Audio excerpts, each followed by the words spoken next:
আসসালামু আলাইকুম ওয়া রাহমাতুল্লাহ। আমরা চলে এসেছি বহুল প্রতীক্ষিত এলাকা আমাদের এই তিস্তা ব্যারেজ।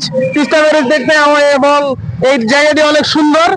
ভাই আপনারা কোথা থেকে এসেছেন? আমরা ঠাকুরগাঁও জেলা হরিপুর থানা থেকে এসেছি ভাই। আপনারা কোথায় গেছিলেন? আমরা রংপুর গেছিলাম বিএমএ ক্লাসে, ওদিকে ঘুরতে ফিরে আমরা আজকে তিস্তা ব্যারেজ দেখছি। আমার দেখতে কেমন লাগতেছে ভাই?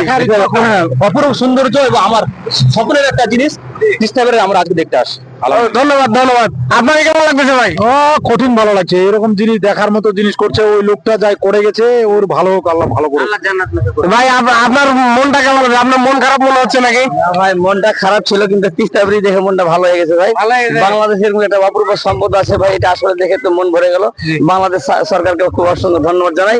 এবং এটা এই ব্রিজ একটা অকল্পনীয় অপূর্ব একটা ব্রিজ, দেখে মন ভরে গেল ভাই, খুব ভালো লাগছে। ধন্যবাদ ধন্যবাদ, অসংখ্য ধন্যবাদ। এই যে আপনার কি অবস্থা ভাই? আপনার কেমন লাগতেছে? হ্যাঁ, আসসালামু আলাইকুম। আলহামদুলিল্লাহ, আল্লাহ লাখো শুকরিয়া যে আমরা এই তিস্তা ব্রিজ দেখে খুব শুকরিয়া আদায় করতেছি। এবং আমরা রংপুরে আসছিলাম একটা কোর্স করার জন্য, তো দেখে আমাকে খুব ভালো লাগলো। এই ধরনের আরো কেউ যদি আসে, এই প্রকৃতি আবহাওয়া দেখে খুব খুশি ভালো লাগলো। আলহামদুলিল্লাহ, আসসালামু আলাইকুম। ধন্যবাদ ধন্যবাদ, অসংখ্য ধন্যবাদ। আমি যাই, কাটেন গাড়ি না